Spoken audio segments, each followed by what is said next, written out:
Hey guys, KIRAKIRA PRECURE episode 37 was a CL-centered episode, and it was a very nice one. We've had some episodes focused on CL back then, but in this episode, we learned more and more about her, and it was very nice to learn, and it was very nice to see a little bit more of her past and see a little bit more of who she was before she came to Strawberry Hill and became a Precure. First of all, it's interesting to notice that this episode had some footage of the movie that is starting to be screened in Japanese movies in this October, I think. And so the opening and the ending are dedicated to the movies. So just a brief thing. It was very nice because in the opening we've had Kirarin. We've had Kirarin turning into a Cure, not actually CL in her human form, and that was very funny. I'm very excited to see this movie because I think this is going to be great. And we've had some scenes with Picario, and well, from what we could see, those scenes are she was probably remembering things. Not that Picario is not back, unfortunately. But I liked the opening a lot. I liked seeing some scenes of the movie, and it seems that this movie is going to be really good, and this movie is also going to be focused on Parfait.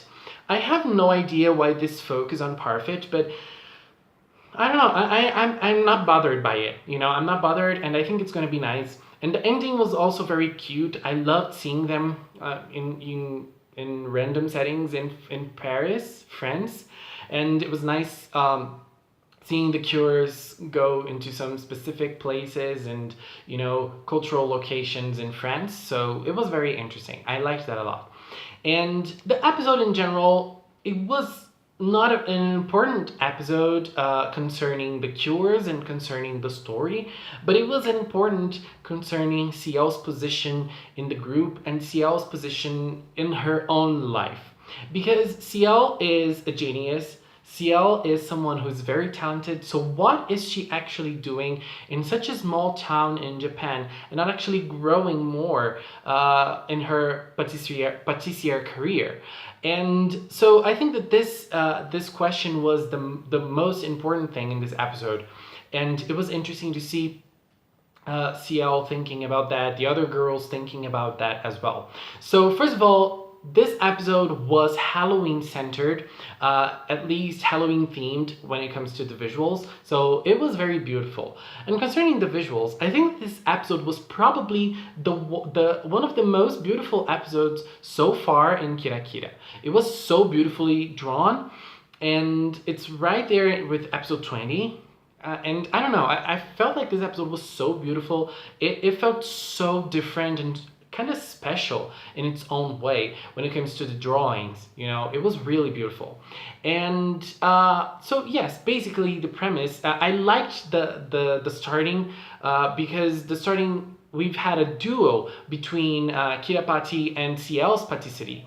So both of them were working together in a Halloween special party, and they were handing sweets to the kids and to the people in Strawberry Hill, so they were working together. And it was nice seeing them work together because they didn't think about it until now. And I mean, we have the Kirapati girls and we have CL in the same team, and they're together every time, but they haven't thought about this duet between both patisseries. So that was very nice, and the intro was also amazing. But we've had a special appearance by Celine, I don't remember her name, sorry. And Celine was someone who came from France, and she was actually the owner of the shop that CL worked on. So she wanted CL back, and because she knew how talented CL was, and her talent was going to waste in Kirapati and in her own patisserie and in Strawberry Hill in general. So she was very annoying at the start, but when the episode flew, I started to understand Celine's point, and I started to understand her own views. She had greed that was driving her, but at the same time she wanted CL because of her talent. not only because CL was a moneymaker for her, but she was also thinking about CL's dreams. She was also thinking about CL's career. So those things are important. It doesn't really matter if you're happy with your friends and if you're having fun, but sometimes you have to think about your career. You have to think about what you want to do and growing professionally. And that's a thing that when you're an adult, you kind of understand those things. But I think that CL was very bright because she was able to choose in a very mature way, and also thinking about her own abilities and also what she can learn and what she can gain by staying with the girls. And this episode also confronted her with that, and because she probably didn't think about it before, but now she knows. So before talking about this part, I just want to say that this episode was, even though it was very CL-centered, it was very nice seeing the girls in action in general. First of all, Bibidi. Bibidi, I love you so much. You guys know how much I love Bibidi, and it was so nice seeing Bibidi in this episode. Her personality is amazing, and the way she was confronting the woman, and she didn't even know who the woman was, but she didn't care. She was just Bibidi. She was just Bibidi, and I loved that. And it was also nice seeing Aoi and Ichika confront her. Aoi was very wild. She was very angry, just like a lion, and I loved that. And Ichika was also, in her own way, confronting the woman. And you know, those are the things that I love about KIRAKIRA, you know? Even though we have a CL episode, we can see those other characters shining with their own personalities and their own unique ways. And I think that's when KIRAKIRA shines the most. Because when it comes to fighting, let's be honest, KIRAKIRA is very weak. And this episode, the fighting in this episode, it was kind of boring. It was, at the same time it was boring, there were some nice scenes. First of all, I like Eliseo, I like how Eliseo fights, but in this episode, the way Eliseo acted, it didn't feel Eliseo at all. Eliseo always pushes the buttons of the girls or someone else, but this episode, he didn't attack anyone, he was just collecting Kirakiraru. And that's not really who Eliseo has shown to be so far, but I have a theory for that, and I'm gonna talk about it later. And then we've had the girls fighting that monster. The monster divided in two, and when the monster stomped the girls were strong enough to withstand it. And it reminded me of Mahotsukai, the Ruby form. The Ruby form always fought that way, and it was so cute because Custard, I love you also. And it was so nice seeing her face like trying to stand there, and it was so cute. And you know, I just love how the girls interact with each other in the fights. But this fight was so fast that I thought that the monster was going to be a little stronger. I don't know why. But I have a theory why Eliseo was not really attacking in the way that he usually does. Eliseo was just saving time because he knew that Grave was doing something. And Grave is doing something. Right at the end of the episode, we saw that Grave fused, what's the name of the Diable? He fused Diable with his car, and it became way stronger, and now Grave seems to be a very strong and scary villain. Wow. And then it was interesting because Eliseo probably knew that.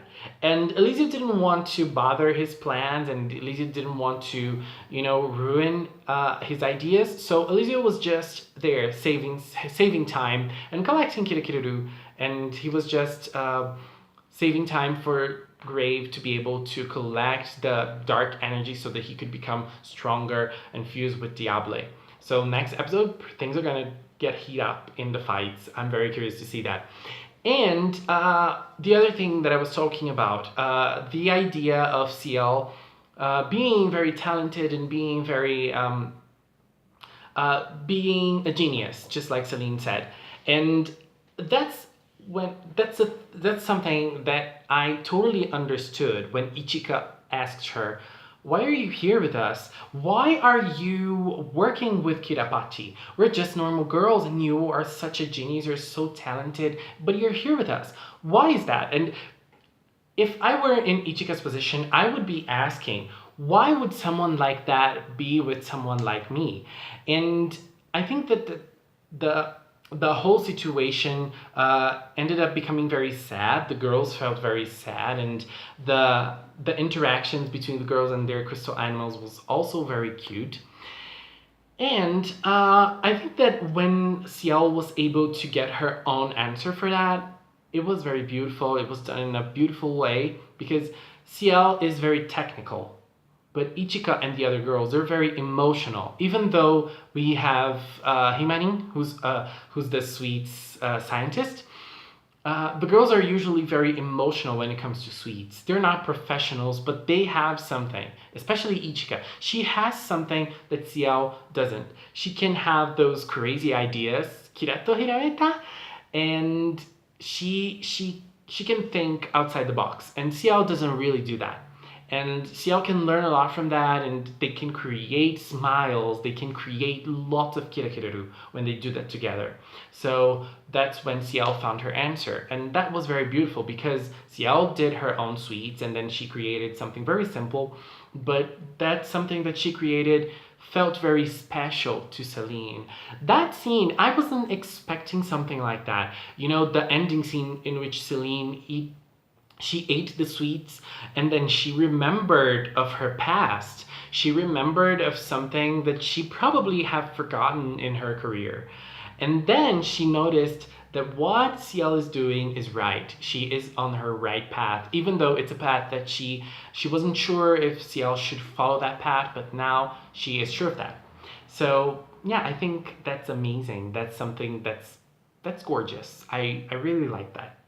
So first of all, I'm just very excited for next episode because next episode we're gonna have human Pekoring, and oh my god, how cute is she in her human form? I just loved it. I just loved it.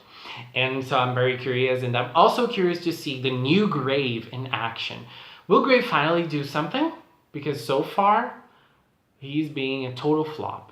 So I'm very curious for that as well. And I'm also curious for Hakuto Precure, the new season. So I don't know when we will get news, but I hope late November, early December. Guys, thank you so much for watching, and until next time, bye bye!